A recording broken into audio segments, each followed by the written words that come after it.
Hey everybody, I don't know about you, but as you've watched out over the world, the war in Russia and Ukraine is not just isolated to Eastern Europe. It's spread all over the world, and you can see it in market instabilities. You can see it here. People who do not think that that war is affecting you, all you got to do is look at gas prices. You look at your food prices. You see the global change that has happened. But you know something that's also affected investments as well. And I've said all along, legacy precious metals is your navigator. They're the ones that see you through to get to the next level. The good news about this is even with market volatility, market instability, you've got options. And gold prices are rising as investors turn to gold. And gold presents a hedge against this inflation and that protects you against the weakening dollar, which we are seeing. Legacy Precious Metals is the only company I trust to deal with gold and silver and the other precious metals. You need this investment. You need this as part of your portfolio to keep you buffered from what we're seeing in the world, war and volatility in the market. This is where you need to be. Call Legacy Precious Metals today. Be proactive about this. Get on board with it. Call them at 866-528-1903, 866-528-1903, or you can download their free investor's guide at legacypminvestments.com. legacypminvestments.com, your navigator in a volatile world of investments. Do you want to listen to a podcast? By who? Georgia GOP Congressman Doug Collins. How is it? The greatest thing I have ever heard in my whole life. I could not believe my ears. In this house, wherever the rules are disregarded, chaos and mob rule. It has been said today, where is bravery? I'll tell you where bravery is found and courage is found. It's found in this minority who has lived through the last year of nothing but rules being broken, people being put down, questions not being answered, and this majority say, be damned with anything else. We're going to impeach and do whatever we want to do. Why? Because we won an election. I guarantee you, one day you'll be back in the minority and it ain't gonna be that fun. Everybody's Doug Collins. Welcome back to the podcast today. Kurt Schlichter's on with us. It's going to be a wild time. I'll just say, sit back, get ready. We're just going to have a good time talking about what's going on in the world, straight up, not any bull, because there's just been a lot going on. And when you look at it from a perspective of the mainstream media, they've lost sort of control of the narrative. The FBI is running, loose right now with raids when they could be doing it differently. I mean, there's just a lot of things going on, and I couldn't think of a better person to have on, a friend to have on today than to talk about the state of the world than Kurt. Kurt, welcome to the show. Hey, thanks for having me. Let's just start off where we're at right now. The Democrats have gotten, I think the panic has set in that November is coming, and they're doing everything they possibly can to avoid what, is shaping up to be a wipeout, especially in the House, probably in the Senate. And then all of a sudden, out of the blue, and you're an attorney, I'm an attorney, you have the FBI just go pull an amazingly stupid stunt is the way it appears right now. Where are we at right now? What's going on? They're continuing their effort to frame Donald Trump for the same reason they have for 6 years. It's really a message to anyone who's not within the establishment that the incompetents, losers, weirdos, and mutations who make up our ruling class are not going to just give up power. They're going to try and hold on. This isn't a flex from strength. This is a flex from weakness, and I'm not even sure that they expected the blowback that they got. Though it took a little while for a lot of Republicans to find their spine. The first day McConnell wouldn't say anything about it. Because there were floods, and that's all he could talk about. He had to talk about the floods. Boy, McConnell, he used to be a knife fighter. Now he's really becoming a joke. I mean, if you can get your behind handed to you like he did by Chuck Schumer, which is like being tricked by your beagle, you're losing a step. And then Tim Scott, who's a perfectly nice guy. I like Tim Scott. I'd love him as a neighbor. He's got no business being a leader of the Republican Party or the candidate for president, because he just doesn't get. He actually goes on CBS News and says, "We need to wait and see what this is about and what they found." No, we don't. We don't need to do any of that. Wait. Who are these people? Scott, of course, is on the cutting edge of 2004. I'm surprised, empowerment conservatism that allows people to be the very best they can be. No, I'd rather shut the border down, stop criminals, and keep them being thrown in jail for opposing the Bidens. But, if you want to recite weekly standard talking points from earlier in the century, I guess that's a thing. Like I said, nice guy, great neighbor. I'm sure he'd jumpstart my BMW if the battery ever ran down. But I don't want him or anyone like him anywhere near any kind of levers of power. But a lot of other Republicans kind of figured out, wait a minute, this is bad. I mean, even Lindsey Graham figured out it was bad, which, that's telling you something. No, it really is bad, and we need to understand there's a different paradigm happening. There's a different set of rules. The idea that we should somehow defer to or respect the FBI is, that's a joke. We shouldn't. In fact, we should move forward to completely defund and disband it. I would break the counterintelligence, like they do in Britain. Counterintelligence and law enforcement are not together, because then you got the police state spying on normal citizens. No, we need the equivalent of an MI5, and we need a smaller federal law enforcement organization, because there should be fewer federal laws to enforce. Look,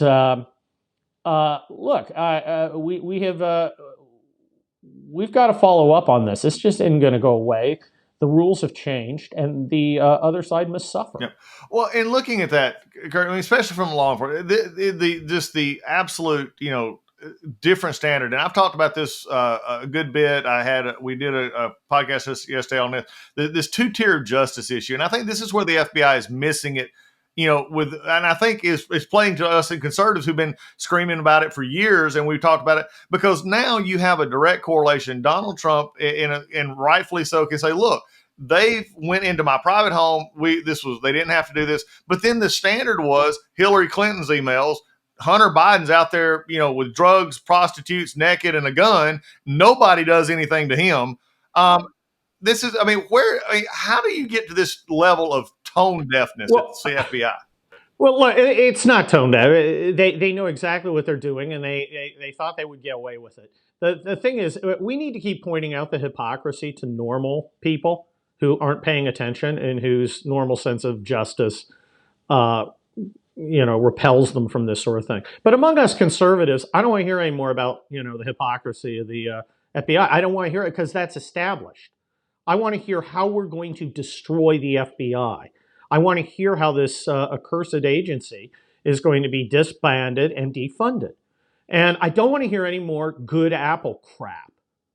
All right, what's the name of the FBI agent who said, here's my gun, here's my badge, I won't be any part of this? Now, I'm sure some have retired sooner than they would or not joined. But I'd like to see a few go, no, I'm not doing it because I won't be part of an American society. And of course, we haven't seen it. Instead, we see 30 of these schmucks show up with their stupid windbreakers and their assault rifles to go raid Mar-a-Lago. Remember, these are the guys who, murdered the mom of a guy who may or may not have sold a sawed-off shotgun 30 years ago in the Randy Weaver thing. They blew his 9-year-old kid away. They killed 80-some people at Waco. Their crime lab, put out false results that led to the conviction of many, many people, including some death row guys. They have lied on warrants. They have lied to Congress. They have leaked classified material. I don't want to hear anything about the FBI. I don't want. They don't. This Republican. The problem with conservatives is we want to conserve, but sometimes that leads to us telling ourselves there's something worth conserving. There's nothing worth it here. This agency is corrupt to its core and needs to be destroyed in disgrace. And it's important to be disgraced. I have to emphasize that the disgrace is key, because we don't want to repeat this. We want people to whisper, oh, you remember about the FBI? Yeah, man, what a disgrace. It's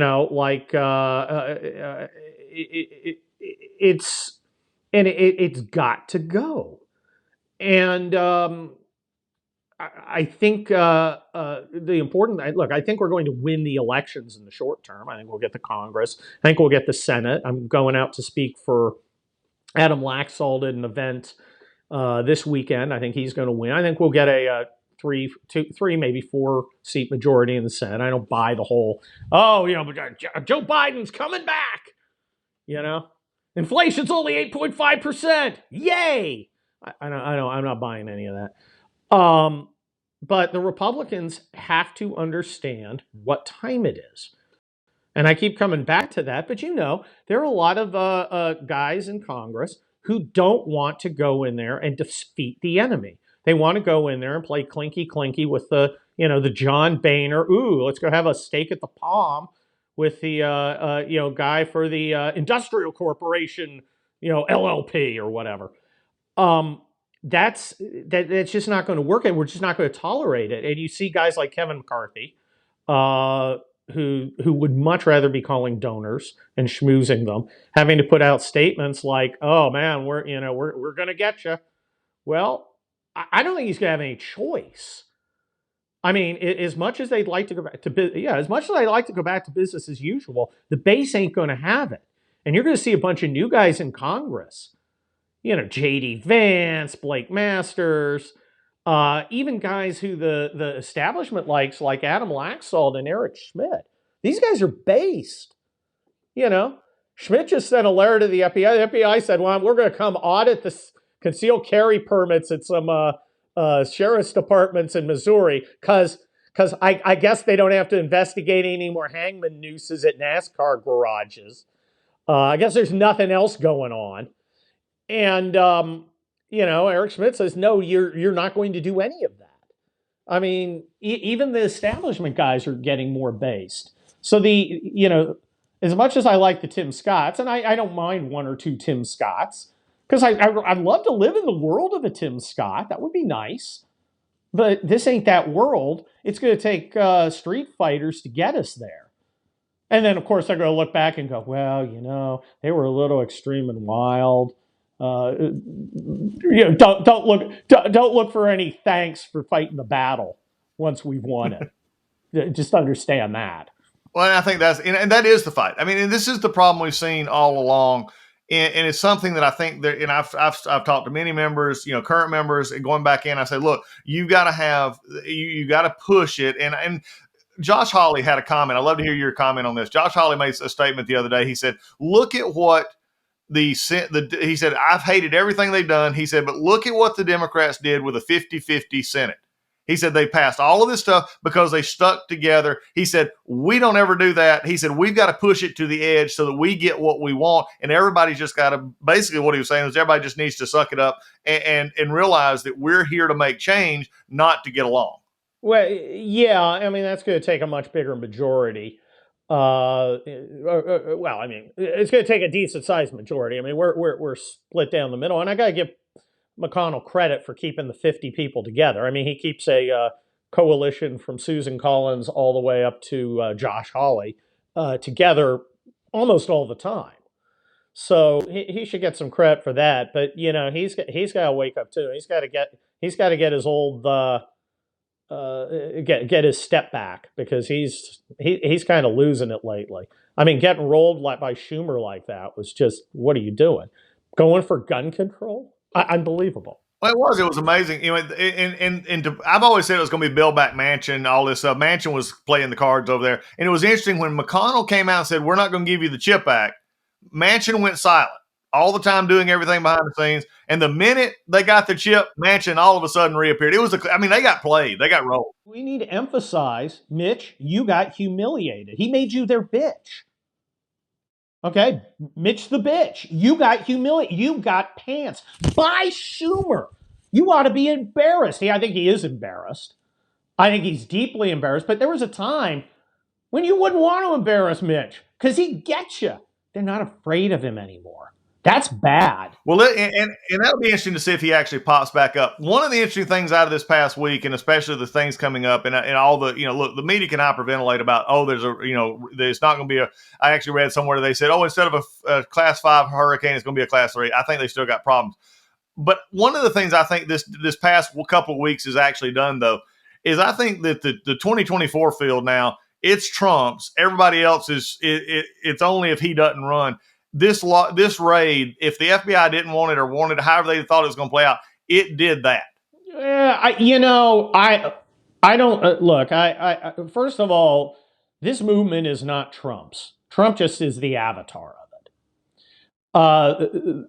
So the idea that these are Trump's candidates, well, Trump supported a lot of these candidates, but a lot of these candidates are grabbing the issues that Trump was smart enough to grab because no one else would. We had 17 guys run for president in 2016, and none of them wanted to say, hey, you know what's bad? Illegal immigration. Shut the border down. Nobody wanted to say that because you weren't supposed to. Corporate tax cuts. Let's focus on that. By the way, a lot of these guys understand that corporations are not our friends. They've all adopted the politics of the CEO's, 30-year-old blonde second wife. And, they're not our friends, and they should be treated with a whip and a chair like Ron DeSantis does. Now, obviously, DeSantis is the obvious, nemesis to Trump. I think DeSantis has to run because I think it's his time. You don't want to miss your window like President Chris Christie and President Mario Cuomo did. Of course, Chris Christie couldn't fit out a window. I mean, you have to have a French door or something. But I want a vicious primary. I want a primary where whoever decides he's going to run gets tested hard, and that includes Trump. I like Trump. Nice guy. I think he's a good president.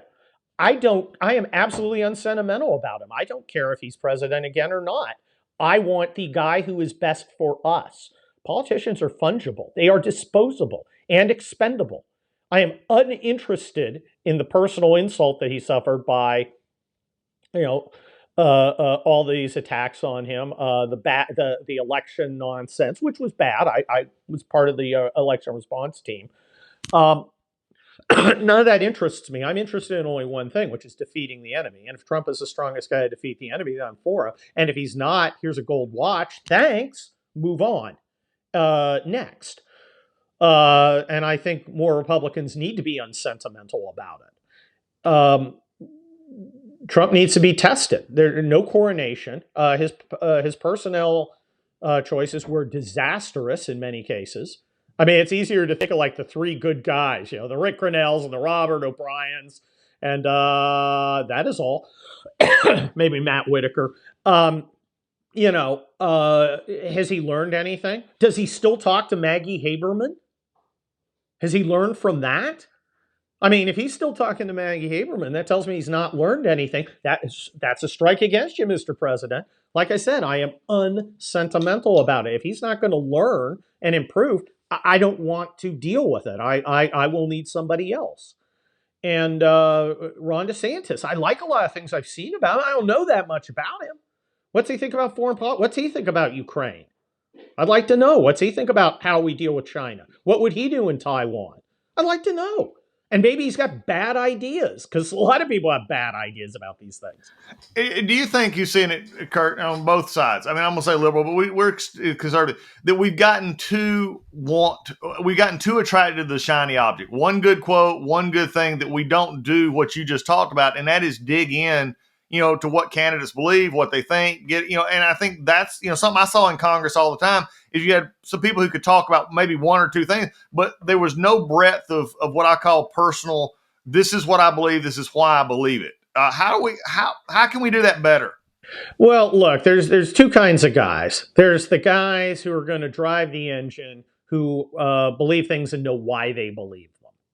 Okay, guys like you and I have been in this for a while. We have a pretty comprehensive worldview. And there's guys who are going to just vote the way we want them to. And there's room for both. I don't need everybody to be a genius. I don't even want everybody to be a genius. Geniuses tend to want to, go out there and do things for themselves. I want a lot of Republicans who vote the way I damn well tell them. Same with Supreme Court justices. I don't care. Look, I'm a lawyer. I've argued in front of circuit courts of appeal. I don't care about most. Not all. I mean, we need some intellectual judges, but most judges. Look, I just want you to vote my way. Oh, Kurt, I can't believe you're saying that. No, I'm saying it. Doug, I mean, when you got assigned a federal judge in a case, what's the first thing you did? Oh, you looked up. Yeah, you looked up the judge, found out who appointed him. Yeah. That's the Yep. first thing you did because you're a good lawyer. Yep. Okay, Yep, you every look it up, single look what lawyer they've done. does that. So I don't need a Congress full of leaders. I need a Congress full of followers with a few leaders, and they better follow, in lockstep. I don't need Adam Kinzingers. I don't need the Beltway cowgirl.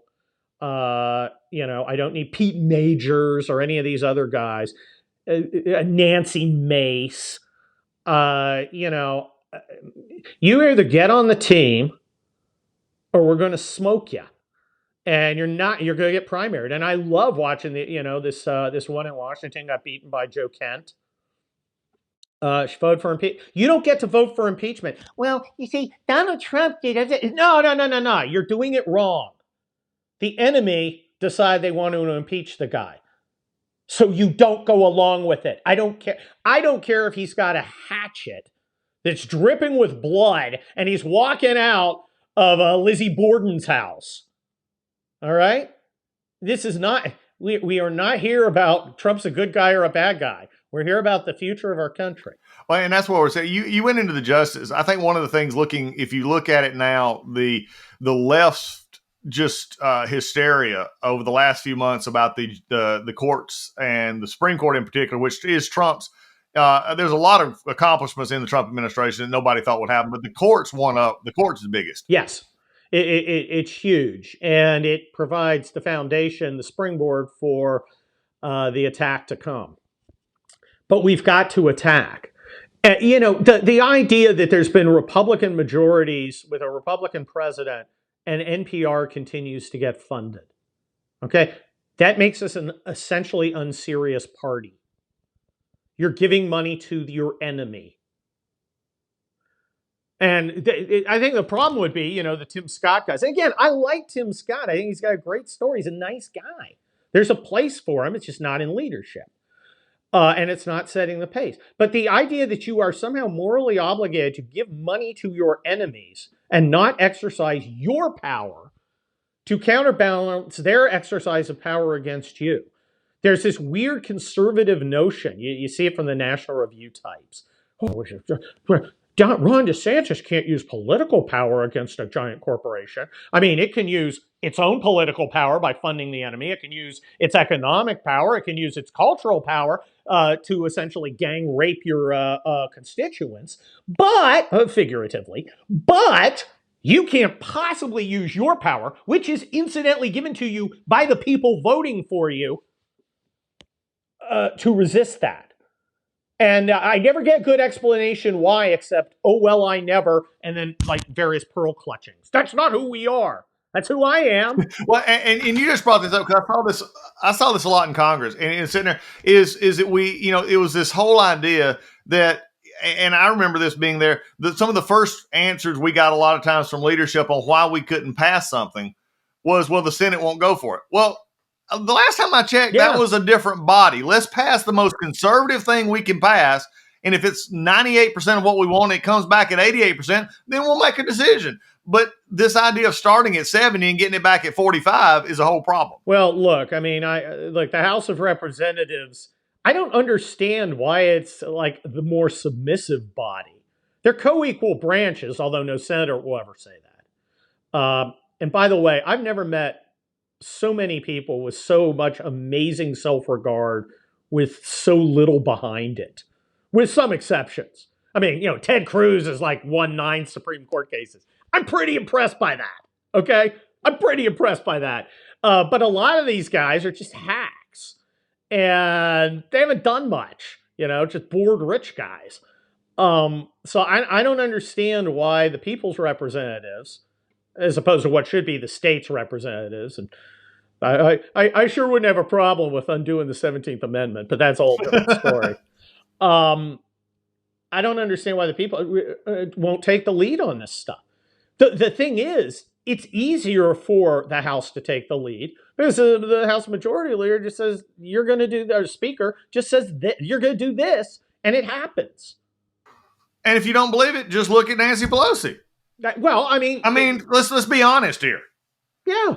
She wants it. She gets it done. She is. Look, she's a good politician, and you shouldn't underestimate Nancy Pelosi. She is going to have these guys do this suicidal IRS Expansion Act vote, and they're all going to do it.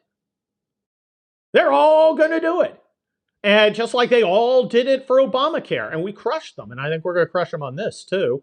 I don't know about you, but I have not heard word on the street among normal people that I know going, you know what we need more of? We need to add about half the Marine Corps worth of new IRS agents. Yeah. Nobody's out there saying it. And the biggest lie about this all is they came with this spin the other day that, well, they're going to be, auditing, getting all this money in that we don't have right now. But the only problem is the place that they're going to go get it, they showed that all the audits are going to take place under $100,000. It's just, really? Well, look, everything's a lie and a scam. The problem, and it's a vicious circle. You have a regime media that licks at the toes of the Democrats like Dick Morris on a hooker, and and that allows them, these ridiculous lies like President Krusty comes out yesterday, says, well, we had 0% inflation. Okay, that's just not true. That's not true in any sense.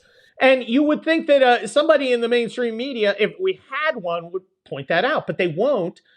And so it empowers lying, and it increases cynicism. I think the pushback's going to be pretty incredible. Which of course, raising the issue of the media, that is our enemy. I don't understand, Tim Scott goes, I don't want to pick on Tim Scott because, again, he's a nice guy, but he's weak. Okay, he's Tom Hagen, and we need a wartime Constable Gary. You know what I'm saying? He goes on CBS Morning News. I know he has a book to push, but he's a Republican, and he goes and he talks to the enemy.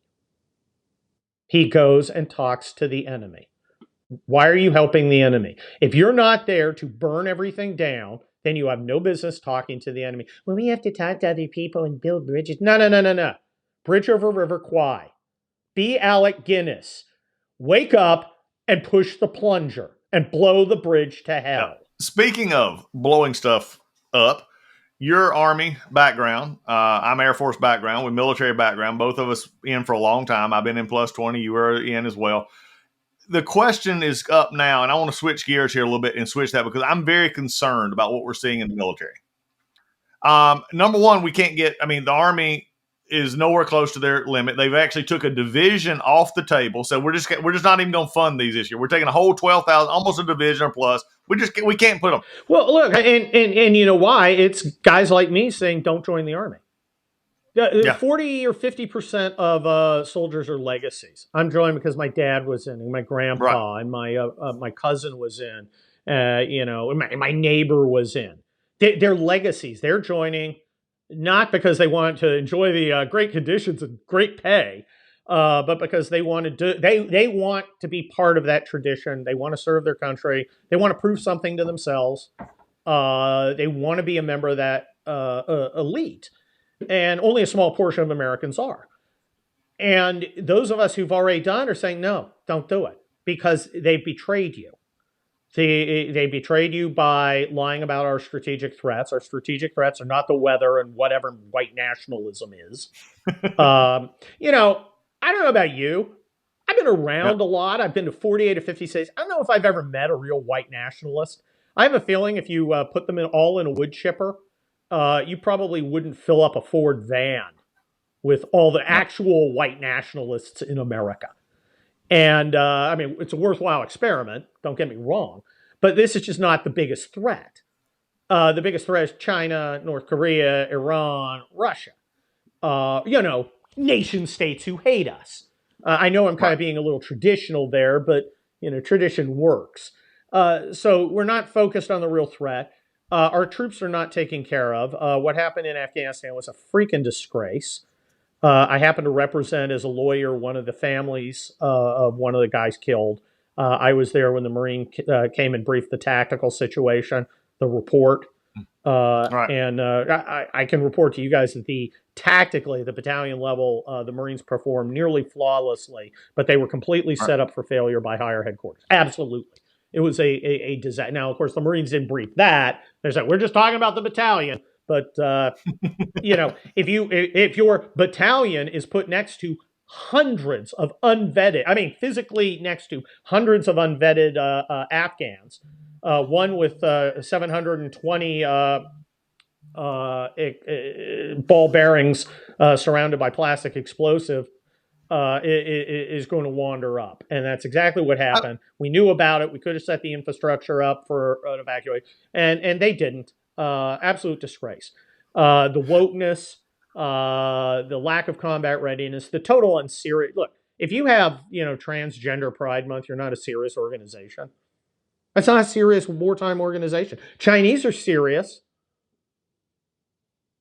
They're serious. Well, and it's looking at, and going back to Afghanistan, and you representing this stuff, this is the part that now, again, because the Biden administration, the media, there's nothing that's been really in depth. This is going to be, I think, the story of the next few years. And I really truly believe it's why the aside from all the domestic, stupidity, Afghanistan is Biden's Achilles heel. It is the one thing that most Americans can't fathom, us looking like we did on that stage. My question, though, is from the military perspective here, is how did we get to the point where we were giving up strategical and tactical advantages to move back to a city airport in Kabul when we had Bagram sitting up there, and we walk away one night. One morning, the Afghans go to sleep. They're sleeping. They wake up the next morning and say, where'd everybody go? Because that's what the commander said. And I got here's two questions I always ask. What is the name of the general who was relieved of command or admiral for failing to win in Iraq or Afghanistan? The second question I have is, what is the name of the general who said, here are my stars, I won't be part of this? And the answer to both is none. And that answers all the questions that you have to have. Look, at the national level, you got to get a different president. But us guys who are military, we need to face facts that our military leadership's an utter disaster. I mean, Milley is the worst chairman of the Joint Chiefs ever. And the thing is, I've talked to people who knew him younger when he was a battalion commander. Kurt, he was a great battalion. I mean, just fine battalion commander. Talk about the Peter principle. But it's the next president has to go in, fire everybody, fire all the Joint Chiefs, put in new guys, and start giving orders. Orders and then following up. And you know how to do it. It's the same principle as taking over a company or a squadron or whatever the heck you have. You come in, you say, guys, it's 9 a.m. Monday. You're going to come back and report to me at 9 a.m. 0900 Friday. You're going to report to me that you have ended all CRT stuff in the military. You scrubbed every curriculum at the academies and the schools. There are no more Pride months. You've closed down the Office of Diversity, Equity, and More Diversity. All that stuff is that we are not having any more, no more drag queens on post. We're not doing any of that. Make sure you understand my order, because you're going to come back and tell me you've done it on Friday, or I'm going to relieve you. Oh, and when I relieve you, I'm going to direct you not to retire while we determine what rank you performed at adequately last. Because it ain't 4-star if I relieve you. And that will focus them. Now, you've been to a million orders groups like I have. There's like 5 or 6, you have the 06 and there's 5 or 6 05s. And they're like, okay, what's the mission? We're going to defend here. We're going to defend here. We're going to defend here. I'm going to attack. There's always that one guy. The one guy who doesn't get the message. That's good. You figuratively post his head at the door of the Pentagon so everybody sees it coming in when you relieve him. But you need a president who is not blinded by starlight, who understands how to be a commander, which is, orders briefing, not decision briefing, not course of action. This is an orders briefing. You should have your notepad out, because I'm going to tell you what you're going to do. Then you're going to come back and affirm to me that you have done it, which of course, if you're lying to me, that's a false statement, and I will prosecute your ass. And then you do it. Yeah, and I think what you just hit on there a few minutes ago, talking about not being starstruck on these generals, that's one of the problems we're having right now in Congress. You have too many in Congress who, I mean, right now, the chairman and ranking member of the House Armed Services Committee have never served. Now, I'm not saying it should be a requirement, but most of the committee, most of Congress doesn't understand that. So when you see these higher officers come in, there is deference given to them, whether they earned it or not.